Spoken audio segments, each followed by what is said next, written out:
Good morning, YouTube land. So the other day I was out in public, which is a rarity for me because I just can't fit in with today's society. I feel like a complete outcast. And a Bible verse comes to my mind, how the Lord sets his apart. And if you know that you are totally set apart for the Lord, it's awkward. It's awkward because you know that this generation and the way people are in this world, I don't want to say that they're not godly people, but they're just not chasing after the things of the Lord, which makes them not godly people. And I want to share this real quick.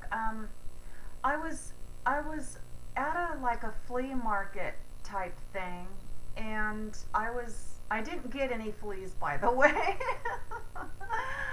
But it's like a little indoor swap meet, indoor mall type of thing. And I was sitting there in a booth and I was having some either Pepsi or Sprite. I can't even remember what it was. But there were these two young girls. They were probably in their 30s, late 30s, maybe early 40s. They were definitely younger than me. And they were talking, and then these other girls came in with kids, and they were totally like half dressed. That's all I want to say. And they had tattoos on their spinal column. And I've got nothing against tattoos. I really don't. It just seems that where women are where women are marking their bodies with these tattoos, there were other people that were just obviously just like looking at them and gawking at them like, oh my gosh. This was a public place, and the Bible says, judge not lest ye be judged. And that's what I was thinking in my head was, Donna, just cancel out those thoughts, because I was thinking how sad. I was thinking, oh my gosh, that they looked like they were 18 and 19 years old. And I was like, gosh, where's their parents? And, it was horrible, you guys. And so these two girls that were sitting at the booth right next to me, I heard them whispering and commenting.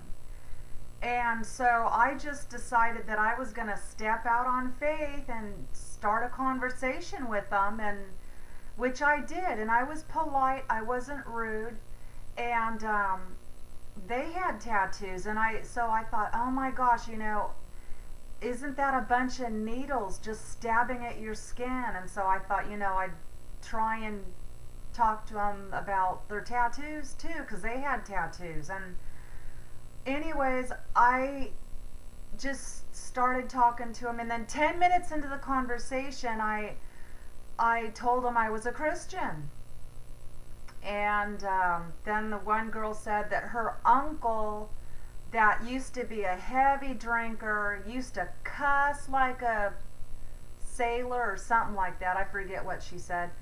And she said he's a Christian now, and he has two sons.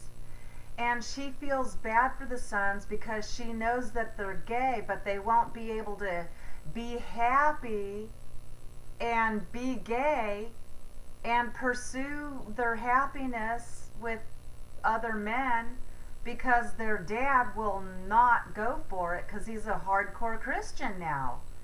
And I was like, oh, I couldn't believe my ears, right? So then I was asking them if they were a Christian, kind of like assuming that they were. I was like, you guys are Christians, right? And they looked at me and they're like, no, we're not. And then the other girl, they were cousins is what I found out. And the redheaded girl, I asked the brunette that was right next to me. I go, do you want me to pray with you? I go, we can totally pray right now, because I asked her, I said, have you accepted Jesus into your heart? And she's like, no. And I said, I can pray with you. We could do it right now. And she looked at me like, no, I don't want to do that. And then her cousin like stood up from the table, and she's like, we don't want to do this. And then she goes, I have my own beliefs. And I was like, I mean, that just completely shut me down, right? What else am I going to say? I didn't want to be rude, and I didn't want to start, busting out Bible verses and being a Bible thumper. You guys, I totally felt like a failure. As a matter of fact, after I asked if she wanted me to pray with her, she turned her head away from me, like she didn't want to talk to me. And I sat there and I was like, and I was filing my nails, and I was like thinking to myself, gosh, I'm so horrible at witnessing, and I'm so horrible at talking to people, and and why didn't they want to accept Jesus? And I went on to tell her, I asked her, what do you do in your spare time? I just felt this urgency, like, God, help me. So I asked her, I go, what do you like to watch on TV? Are you up to date with Jade Helm? Do you know about... And then I asked her, I go, you're not going to accept the mark of the beast when you have to buy food, are you? And she looked at me and she's like, well, I've got kids. I don't have a choice. Oh my gosh, you guys, I just felt this imaginary knife just go right through my chest.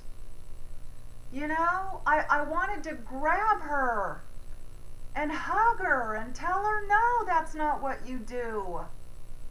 And then she was like completely oblivious to everything going on in the world. And she's like, oh, I take care of my little kids and I watch my soaps. I watch my soaps. And I'm like, you watch your soaps? Like, what does that mean? And she's like, the days of our lives. And I'm like, days of our lives? I go, that's still on? Because I remember back when I was like in junior high school, my friend's mom was into the soaps. But we didn't call them the soaps. Oh my gosh, what is this world coming to? Don't you feel the urgency in these days, especially in these days, to share the gospel? To preach the good news? See, I just glanced at Mr. Bagel's channel, because I like Paul Bagley. I do. He's a pastor. He's a good pastor, and I could tell he's on fire for the Lord. And he's funny. He's got a sense of humor. So, I relate to that. I relate to people that are serious and on fire for the Lord, and when they've got a sense of humor. Because you know what? It's not funny to go to hell. It is not funny to be walking with the devil.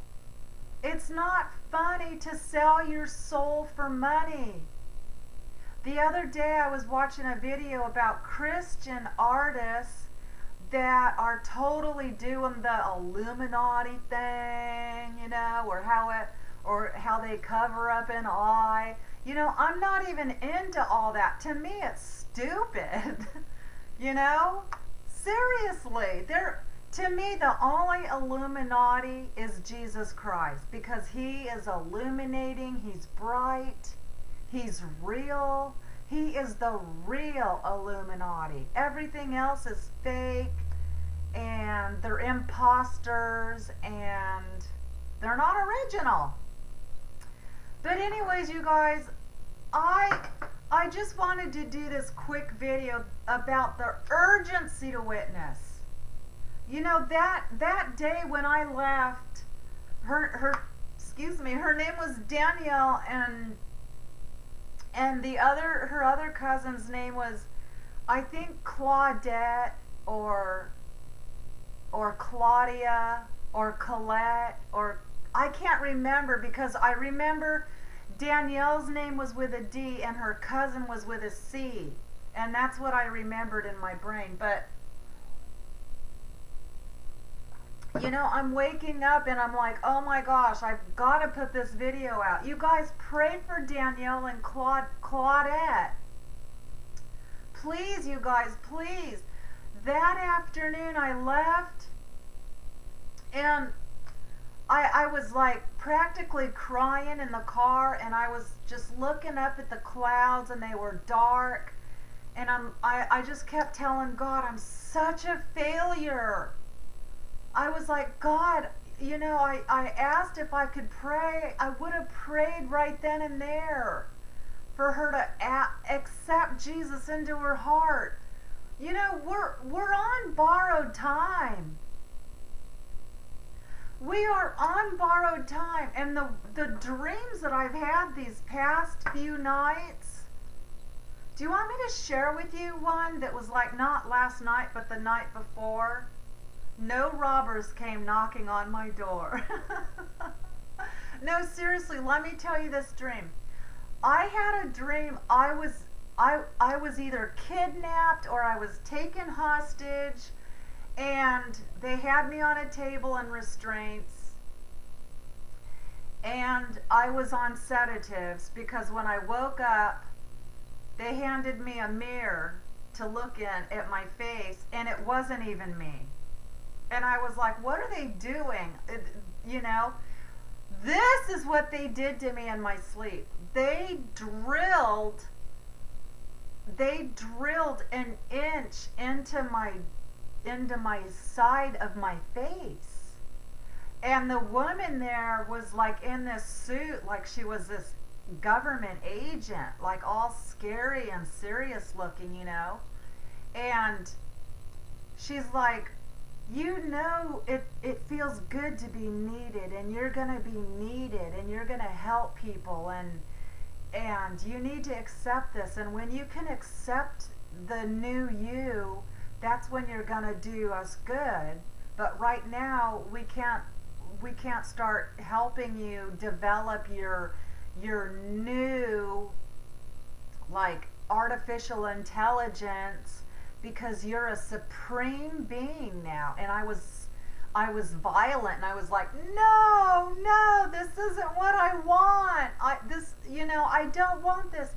And in my dream, I remember, you know, because little by little they were like telling me to accept it, and, you know, stop freaking out. Everybody was doing this. You guys, part of my face was gone. And what it was they cut out the side of my jaw, right here, right under my cheekbone. It was like you could stick your fingers inside the side of my face. And then they showed me like this little mini cartridge, like, you know, those kind of battery pack things that go on a cell phone or whatever. That was what they were gonna put in the side of my face, so it could read my brain waves. Seriously, guys, this is what I dreamed. And that was me. Like, the government took me and turned me into an artificial, intelligent, super hybrid being. Like, I became half human and half machine. And this was my dream. And I think I frickin' gotta go. I said frickin', I didn't cuss. Oh my gosh, you guys, what's this world coming to? I feel the urgency to share the gospel. Did you guys know God doesn't want to lose one? Not one. And that means you, and that means me. And we have to keep fighting the good fight. And I gotta go now. I really gotta go. I love you. Have a great day. Bye.